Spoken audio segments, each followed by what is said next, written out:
So, hello everybody. It might be listening on YouTube. This is a poetry reading I do from California with some friends of mine and another person in there. Wow. And hope you're enjoying it on YouTube. Okay. Hi, Alan. We got a full house today. Wow. Well, I'd like to start with a little what I call body mind centering, which comes from the Brima bodywork canon, which I just do by rubbing my palms together so they get a little bit warm.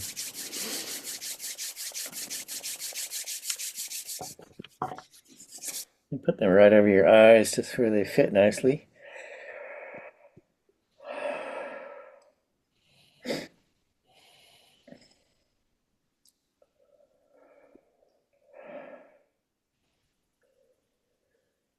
I can do that a couple more times.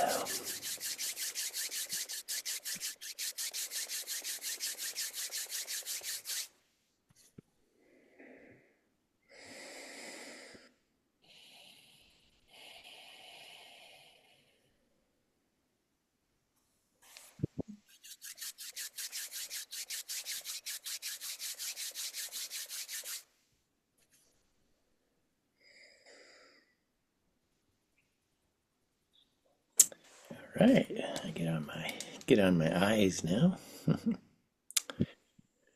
So I usually start with a new poem from the week if I wrote one, which I did write one this morning, which was that's not it, which was a little bit based on what Glenda wrote this week, which we'll be reading a little later. Oh, I'm sorry, Alan, didn't want to be referred to. I just read that. Okay. Um, let me see what I wrote today.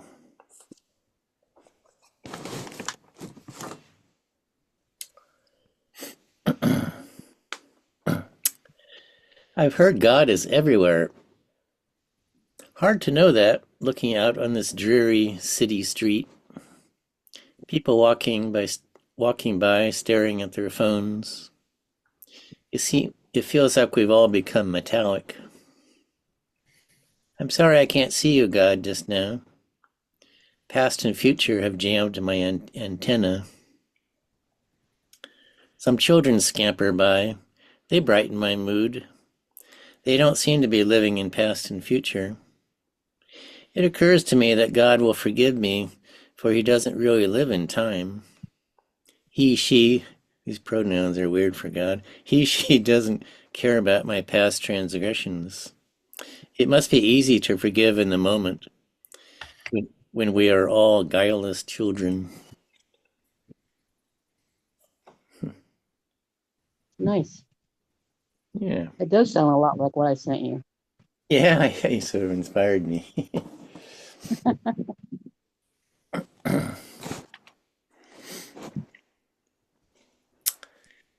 So, what else do I do? Oh, I'll read a few of my poems, and we'll read one of Ellen, and I mean, not Ellen, Glenda, and then we'll read some other stuff. Let's see. This is one called Love. I drive a long way to the beach, but I don't find what I expected and wanted. The waves are small because a stone jetty shields us from the exciting big waves that have come from another world. And the wind, it screams coldly on my face and carries with it fine sand that stings my eye. I escape back to the protection of my car. Here I can observe in isolation. Some gulls are hunkered down facing the wind. Of course, this is their natural home. Yellow-eyed starlings search for food left by picnickers. All the picnickers have left except for a Latin couple who have wrapped themselves in a large blanket. The blanket has a picture of some Aztec bird with two great wings. Each of the couple has a wing covering them. I resume looking at the bleak beach. A group of kids are playing soccer, laughing and screaming. Much like the birds, they seem to be at home here. Looking back at the couple, the woman is laying her head on the man's shoulder. I exhale and feel even I might feel at home here if I had someone to lay my head on. We might laugh at the biting wind, sheltered by a large blanket, and love. Oh,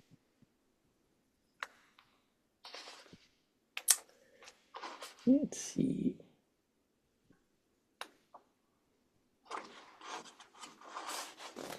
Oh, I haven't read this one for a while.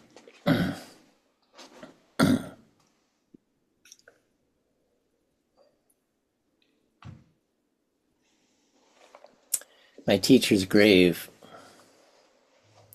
I'm walking towards my teacher's grave.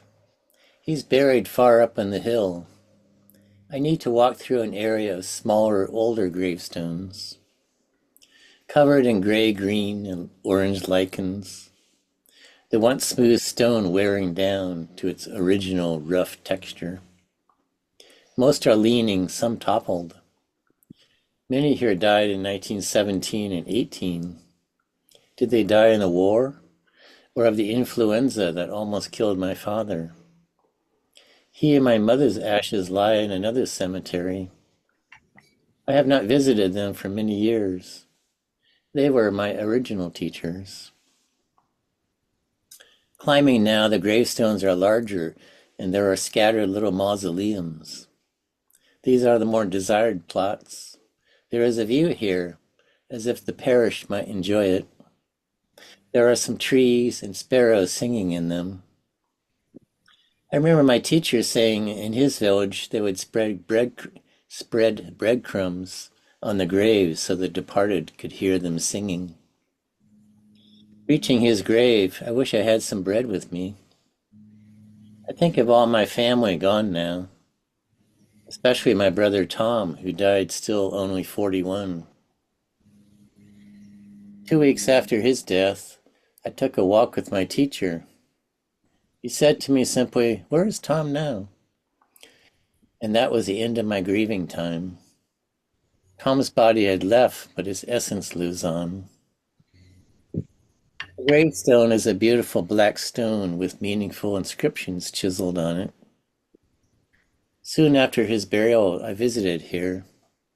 As I walked away, I heard him say, "John, keep going." Did I imagine hearing this? But no, I never doubted it. I never doubted I heard it in me. I've come many times since and not heard him. I need to walk the path myself now. Touching the stone, I read one of the inscriptions. We come from light and return to light. For a moment, this sings in my heart.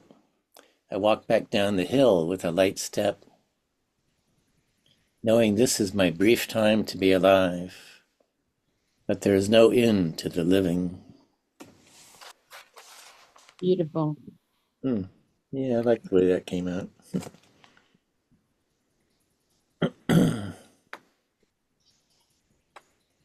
I love the part about leaving breadcrumbs so that they could hear them birds sing. Yeah, he did actually tell me that. He grew up in a rural village over in the Middle East. Mhm.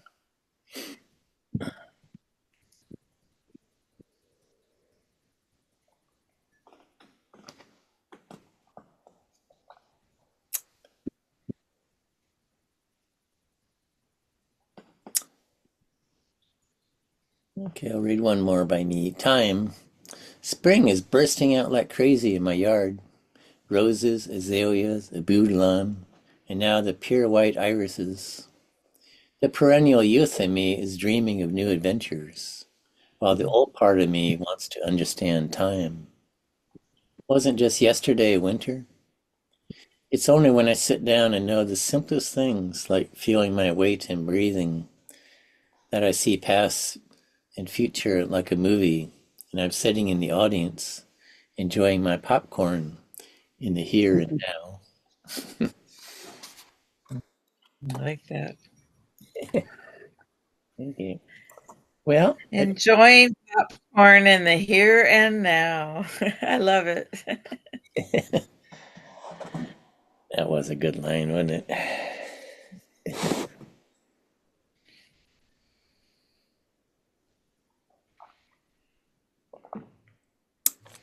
Okay, well, Glenda Reed here is a wonderful poet, and I always read one of hers. Let's see, maybe.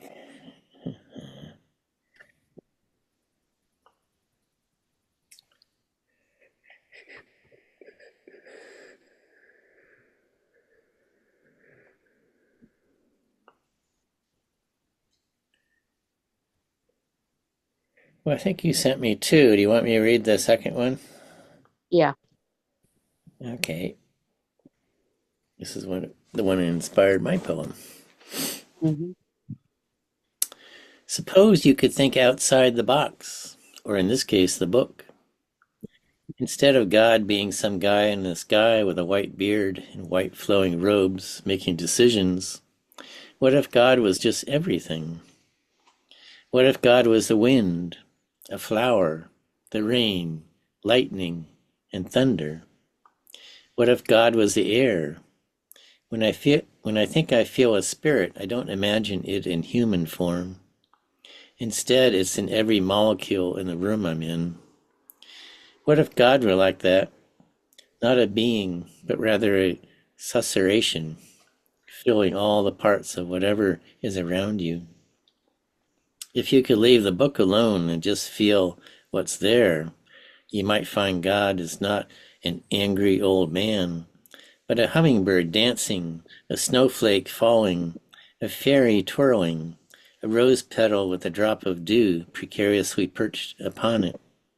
This is God to me, but without letting go of that book, you'll probably not understand me. But when I pray for others to be helped, not for something I want.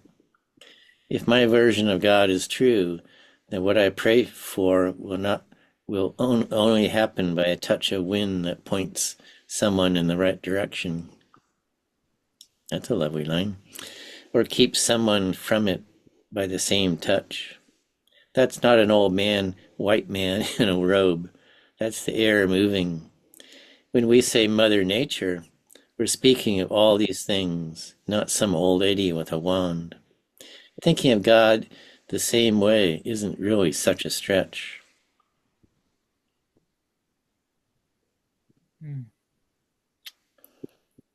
Beautiful. Oh, very nice, Glenda. Thank you. And she says here the title is Soliloquy of a Poet. Yeah, that is lovely. I like that. Thank you. Great. Yeah. Yeah. I think we can let go of the God as an old white man in a robe up there. Yeah. Actually, it took me a long time to get over that image. Only recently, I sort of got through that.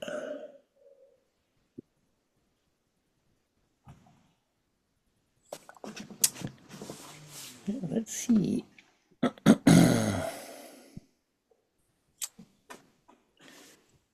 So, Poppy, at this point, I usually just read other people's poems, people that I like, poets that I like. This is Jane Kenyon, who I like a lot.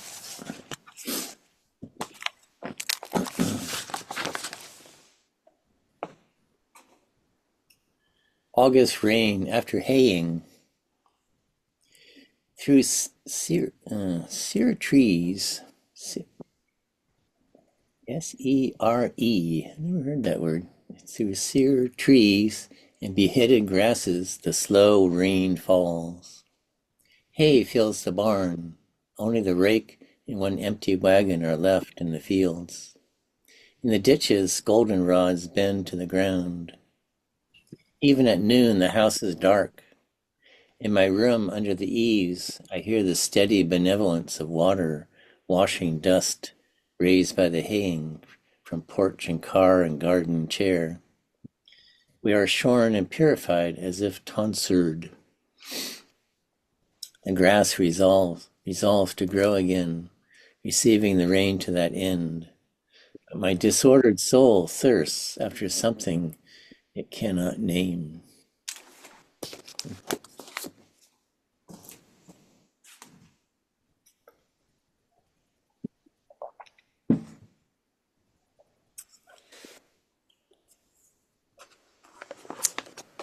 Let's see.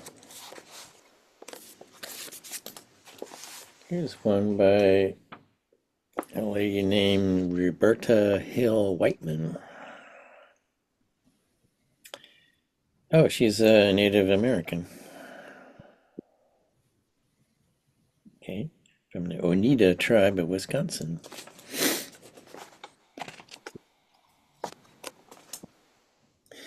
We learn too late the useless way light leaves footprints of its own.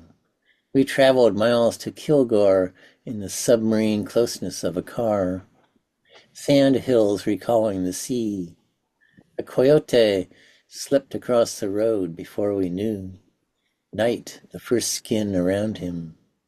He was coming from the river where laughter calls out fish.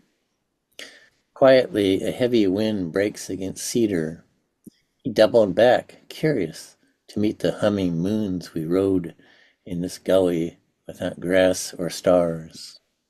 Our footprints were foreign to him. He understood the light and paused before the right front wheel, a shadow of the mineral earth, pine air in his fur. Such dogs avoid our eyes, yet he recognized and held my gaze. A being both so terrible and shy made my blood desperate for the space he lived in. Broad water cutting terraced canyons, and ice gleaming under the hawthorn like a floor of scales. Thick river, remember we were light, thinking light, slow music rising. Trees, perhaps, or my own voice out of tune. I danced to human claim for him in this gully. No stars. He slipped by us, old as breath, moving in the rushing dark like the moonlight through the tamarack. Wave on wave of unknown country.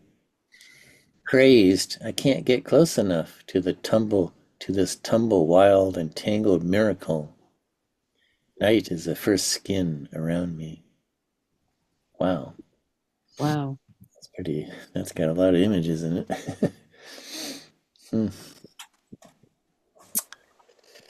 Alrighty. Now here's another Native American, Joy Harjo.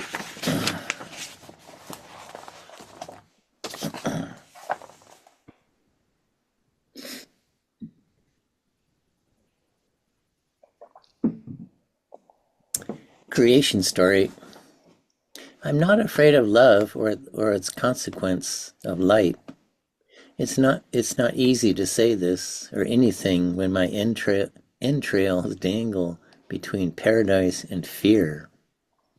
I am ashamed I never had the words to carry a friend from her death to the stars correctly, or the words to keep my people safe from drought or gunshot. The stars who were created by words are circling over this house, formed of calcium of blood. This house in danger of being torn apart by stones of fear. If these words can do anything, if these songs can do anything, I say bless this house with stars. Transfix us with love. Another poem with a lot of stuff in it.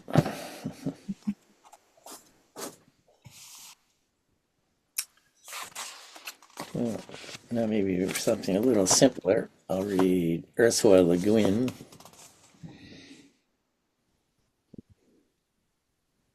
Night. Between the blazing firmament and the black abyss, we are in the mercy of the wind that moves us on through darkness, over images of stars between elements not ours. Earth made our body, rock made our bone. Ocean is no man's country. Heaven is not my home. Oh, may we come at last to land in the mercy of the wind. Westering. From sunrise, the wind blows always to sunset, going where the stars go. My breath, the wind, this little boat, my body, its ragged sail, my soul, going where the stars go. Oh, I like that.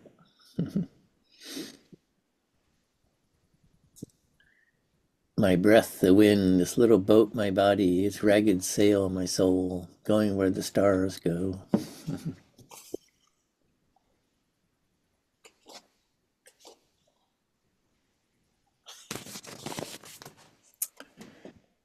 And one more by here. 3 quatrains. Number 1 was over 80. The wire gets higher and they forget the net. Matter. In dream, I'm quick on my feet as I used to be, running up and down stairs with a light chat clatter, walking free, not even knowing that I'm free, not yet mastered by my own dark matter. The hair, H-H-A-R-E, the hair that dwells on the hill of delight, even my wintry age will not turn white. Thinner, but lively as before, she springs and dances at Aphrodite's door. Nice rhyming in that one.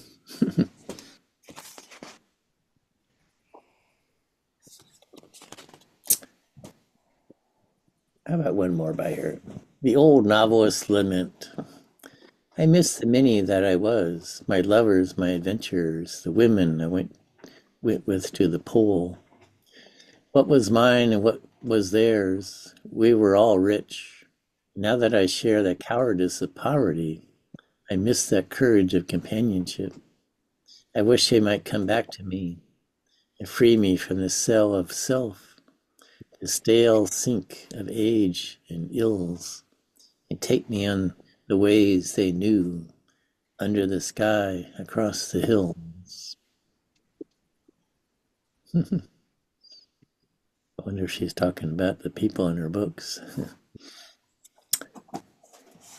Okay, let's see where we are. 6:27.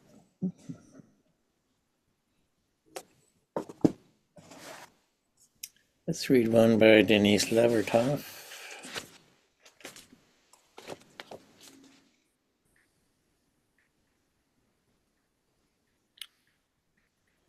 A voice from the dark called out, the poets must give us imagination of peace to oust the intense, familiar imagination of disaster. Peace, not only the absence of war, but peace like a poem, is not there ahead of itself. It can't be imagined before it's made, can't be known except in the words of its making. Grammar of justice, syntax of mutual aid, a feeling towards it, dimly sensing a rhythm is all we have until we begin to utter its metaphors, learning them as we speak. A line of peace might appear if we restructured the sentence our lives are making. Yeah, I like that. A line of peace might appear if we restructured the sentence our lives are making. Yeah. Yeah, isn't that nice? Revoked its reaffirmation of profit and power, questioned our needs, allowed pauses. A cadence of peace might balance its weight on that different fulcrum. Peace, a presence, an energy field more intense than war, might pulse then, stanza by stanza into the world, each act of living, one of its words, each word, a vibration of light, facets of the forming crystal. Unknown caller. Yeah, I think I read that. That came at a bad time. Yeah, some spam call. I think I read that last week, but it's a powerful poem. I love that. Oh, I think it's Mary time. This is by Mary Oliver. Morning at Blackwater. It's almost dawn, and the usual half miracles begin within my own personal body as the light enters the gates of the east and climbs into the fields of the sky, and the birds lift their very unimportant heads from branches and begin to sing, and the insects too, and the rustling leaves, and even that most common of earthly things, the grass. Can't let it begin another morning without making some comment of gladness, respiring softly with the honey of their green bodies and the white blossoms of the swamp honeysuckle, hovering just where the path and the pond almost meet. Shake from the folds of their bodies such happiness. It enters the air as fragrance, the day's first pale and elegant affirmation. And the old gods liked so well, they say, the sweet odor of prayer. Hmm.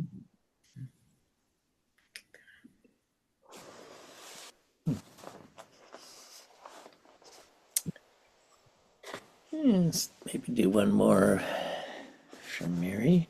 How would you live then? What if 100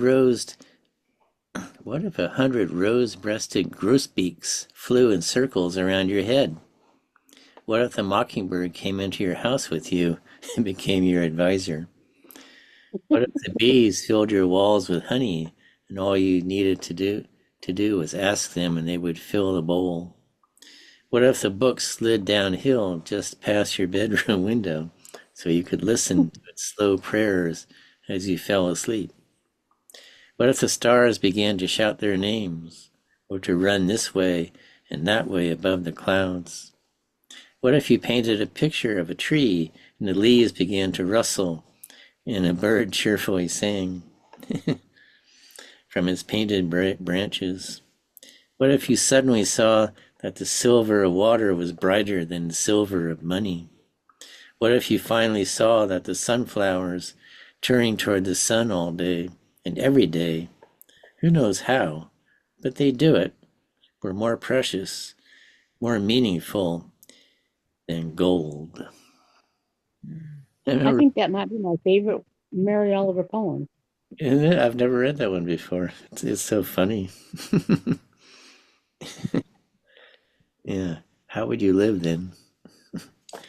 Okay, well, that's a good one to end on. So that was so fun to have all you guys here with us. Yeah. Thank you, John. Thank you, John.